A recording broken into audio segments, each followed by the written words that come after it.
आज अगदी साधी सोपी फक्त 5 ते 6 मिनिटात तयार होणारी पालेभाजी आज आपण बनवणार आहोत। माझ्या खूप आवडीची ही भाजी आहे। तुम्हाला आवडते की नाही हे कमेंट करून नक्की सांगा। आता मी इथे कांदे 2 बारीक चिरून घेतले। खलबत्त्यामध्ये लसूण आणि हिरवी मिरची ठेचून घेते। खूप जास्त बारीक असं ठेचायचे नाही, अशा प्रकारे भरडसर असं ठेचून घेतलं। पावसाळ्यात भरपूर प्रमाणात उपलब्ध असलेली रानभाजी आणि चवीला अगदी चविष्ट लागणारी ही तांदूळजाची भाजी, याला चवळीची भाजी असं देखील म्हणतात। तुमच्याकडे काय म्हणतात ते कमेंट करून नक्की कळवा।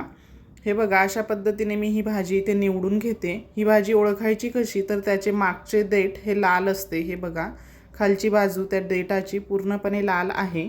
आता ही सर्व भाजी मी इथे स्वच्छ निवडून घेतली व ती आता पाण्यामध्ये 2 ते 3 पाण्याने स्वच्छ धुवून घ्यायची।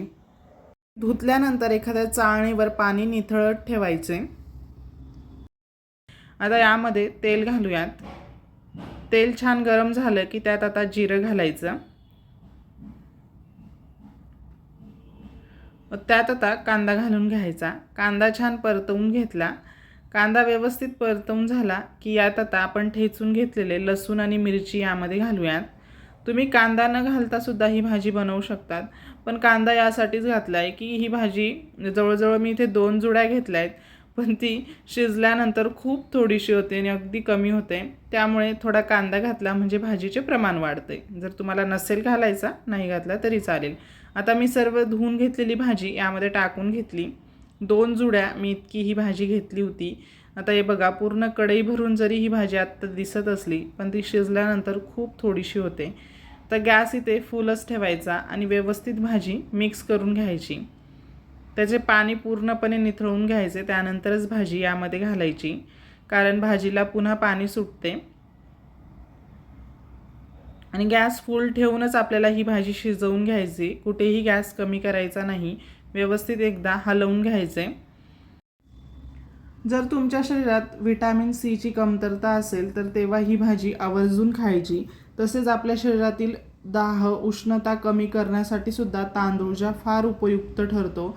एक आयुर्वेदिक औषधी वनस्पतीमध्ये म्हणून सुद्धा ही तांदूळजाची किंवा चवळीची भाजी ओळखली जाते। तर गॅस मी इथे फुलच ठेवलेला आहे। व्यवस्थित मिक्स करून हे बघा, त्यावरून अशी वाफ येते, म्हणजे यामध्ये पाण्याचा ओलावा आहे, तो ओलावा जाईपर्यंत अशी वाफ येतच राहते। ते बघा, आता त्यातली वाफ थोडी कमी झाली की यामध्ये आता सर्वात शेवटी मीठ घालायचं आहे।